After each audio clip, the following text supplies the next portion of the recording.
Broiler মুরগি অনেকেই পছন্দ করেন না। এইভাবে যদি একবার আপনারা রান্না করেন তো যারা খেতে চায় না তারাও কিন্তু আঙ্গুল চেটে পুটে খেয়ে নেবে, এতটা মজার হয়। খুব সহজেই আজ আমি আপনাদেরকে এই ব্রয়লার মুরগি রান্না করে দেখাবো, কোনো রকম পানি ছাড়াই, খুব সহজে। আর মাটির কড়াইয়ে আজকে এই রেসিপিটি তৈরি করে আপনাদেরকে দেখাবো। তো চলুন কীভাবে তৈরি করেছি সেই রেসিপিটি দেখে নিই। প্রথমে একটি মাটির কড়াই বসিয়ে দিয়ে গরম করে তেল দিয়ে দিলাম। তেলটা খুব ভালো করে গরম করে নিতে হবে।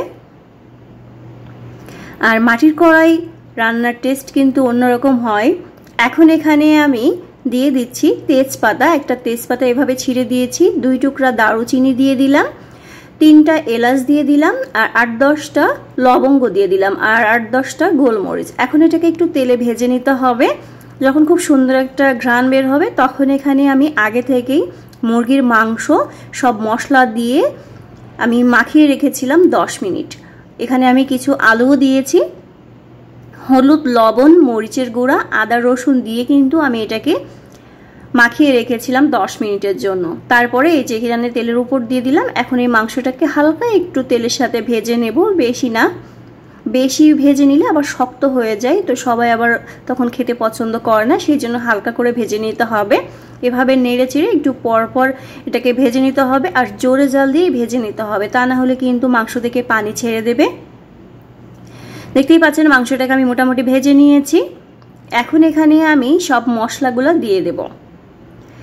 আগে থেকেই আমি পেঁয়াজ, আদা, রসুন একসাথে পেস্ট করে নিয়েছি, তো দিয়ে দিলাম সেটা এখানে দিয়ে খুব ভালো করে মিশিয়ে নিচ্ছি। আর এই মাংসটা কিন্তু আমি পানি ছাড়াই রান্না করব, এতে করে এই মাংসের টেস্টটা আরো অনেক গুণে বেড়ে যাবে। এখন এখানে আমি দিয়ে দিচ্ছি একটি টমেটো পেস্ট। একটা টমেটো আমি এইভাবে পিউরি করে দিয়ে দিলাম, এতে করে কিন্তু এর টেস্টটা আরো বেড়ে যাবে। পেঁয়াজ, রসুন, আদা আর এই টমেটোটা আমি পেস্ট করে নেওয়ার কারণে কিন্তু এখানে একটু পানি পানি হয়েছে, আর কোনো পানি কিন্তু এখানে দেওয়ার প্রয়োজন পড়বে না। মাংস থেকে জাল করার পরে কিন্তু আপনার পানি বের হবে। তো এখন এখানে আমি বাকি মশলাগুলো দিয়ে দিচ্ছি স্বাদ মতো লবণ। মেরিনেট করার সময় কিন্তু লবণ দিয়ে মাখিয়ে রেখেছিলাম, তাই লবণের পরিমাণটা বুঝে শুনেই দিতে হবে। তারপরে দিয়ে দিচ্ছি 1/2 টেবিল চামচ হলুদের গুঁড়া, 1/2 টেবিল চামচ মরিচের গুঁড়া। এখানে আমি 1 টেবিল চামচ মরিচের গুঁড়া দিয়েছি, আপনাদের স্বাদ অনুযায়ী আপনারা বাড়িয়ে কমিয়ে দিতে পারেন। 1/2 টেবিল চামচ জিরা গুঁড়া, 1/2 টেবিল চামচ গরম মশলা গুঁড়া, আর 1/2 টেবিল চামচ ধনিয়া গুঁড়া দিয়ে দিলাম। এখন এই সবগুলো উপকরণ খুব ভালো করে মিশিয়ে নেব। আর চুলার আঁচটা আমি মিডিয়ামে রেখে এই মাংসটাকে রান্না করে নেব। 15 থেকে 20 মিনিটের ভিতরে কিন্তু এই মাংসটা রান্না করা হয়ে যাবে। খুব ভালো করে মিশিয়ে নিচ্ছি।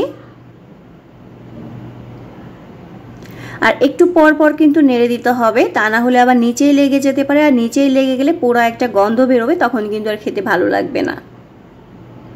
আমি আবার একটু পরে এই যে এটাকে নেড়ে দিলাম। এখন ঢাকনা দিয়ে ঢেকে আমি এটাকে লো আঁচে 15 মিনিটের মতো রান্না করব, আর চুলার আঁচটা মিডিয়ামে রেখে মাঝে মাঝে একটু নেড়ে দেব।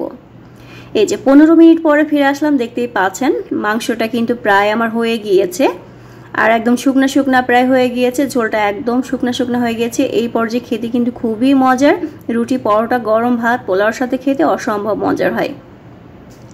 তো এই যে আমার মাংসটা কিন্তু হয়ে গিয়েছে। এই পর্যায়ে আমি আগে থেকে জিরা আর গরম মশলা তেলে গুঁড়া করে নিয়েছি, সেটা এখানে দিয়ে দেব। এতে করে খুব সুন্দর একটা ফ্লেভার আসবে। চাইলে কিন্তু এখানে আপনারা ধনিয়া পাতা কুচিও দিতে পারেন। আর এই পর্যায়ে আমি চুলাটা অফ করে দিয়েছি। এখন এখানে আমি একটু কাঁচামরিচ দিয়ে দিচ্ছি, এতে করে সুন্দর একটা ঘ্রাণ বের হবে। তো এই যে আশা করি আপনাদের ভালো লাগবে। আজকের মতো বিদায় নিচ্ছি, আল্লাহ হাফেজ।